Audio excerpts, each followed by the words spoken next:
ఉగ్రవాదంపై భారత్ యుద్ధం ప్రకటించింది. పాకిస్తాన్ ఉగ్రవాదులకు గట్టి వార్నింగ్ ఇచ్చింది. ఉగ్రదాడి చేస్తే యుద్ధంగా పరిగణిస్తామని స్పష్టం చేసింది. బాంబు పేలుళ్లు, కాల్పులు, హైజాక్స్ అలాంటి దాడికి పాల్పడినా ధీటుగా బదిలిస్తామని చెప్పింది.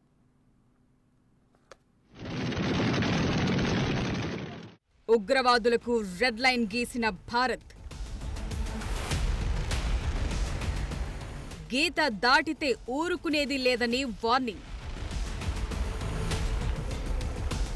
ఉగ్ర చర్యను యుద్ధంగా పరిగణించాలని నిర్ణయం.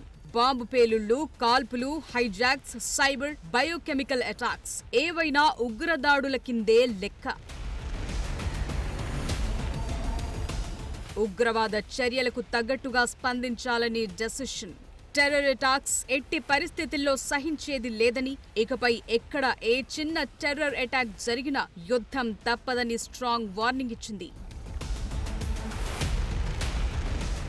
భారత్ పాకిస్తాన్ మధ్య కాల్పుల విరమణకు ఒప్పందం జరిగింది. ఆ ప్రకటనకు ముందు భారత ప్రభుత్వం వ్యూహాత్మకంగా వ్యవహరించింది. త్రివిధ దళాధిపతులతో సమావేశమైన ప్రధాని మోదీ కీలక నిర్ణయం తీసుకున్నారు. పాకిస్తాన్ ఉగ్రవాదులకు స్ట్రాంగ్ వార్నింగ్ ఇచ్చారు. టెర్రర్ అటాక్స్ ను యుద్ధ చర్యగానే పరిగణిస్తామని తేల్చి చెప్పింది ఇండియా. ఇకపై ఎలాంటి ఉగ్రదాడులు జరిగినా సహించేది లేదని, యుద్ధానికి ఉసిగొల్పినట్టే భావిస్తామని స్పష్టం చేసింది. ఉగ్రదాడులకు ధీటుగా ప్రతిస్పందించాలని నిర్ణయించింది.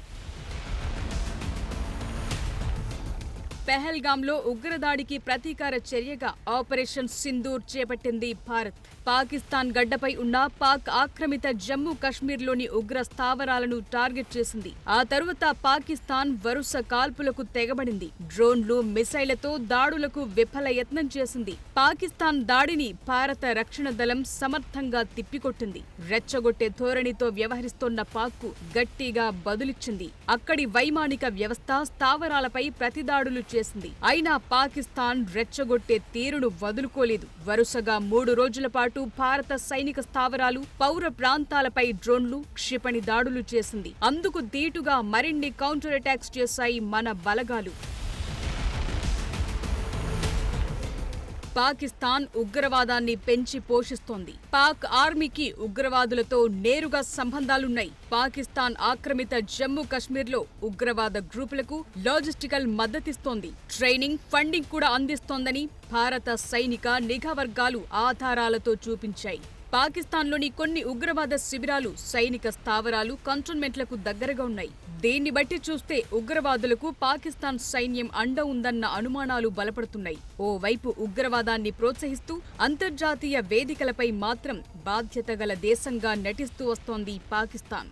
హింసాత్మక శక్తులను రహస్యంగా పెంచి పోషిస్తోంది. దాయాది దేశం వక్రబుద్ధి, కుట్రల గురించి తెలిసిన భారత్ పాకిస్తానీ ఉగ్రవాదులకు గట్టి వార్నింగ్ ఇచ్చింది. సీజ్ ఫైర్ కు ఒప్పుకుంటూనే ఉగ్ర చర్యలకు పాల్పడితే మాత్రం యుద్ధమే అంటూ హెచ్చరించింది.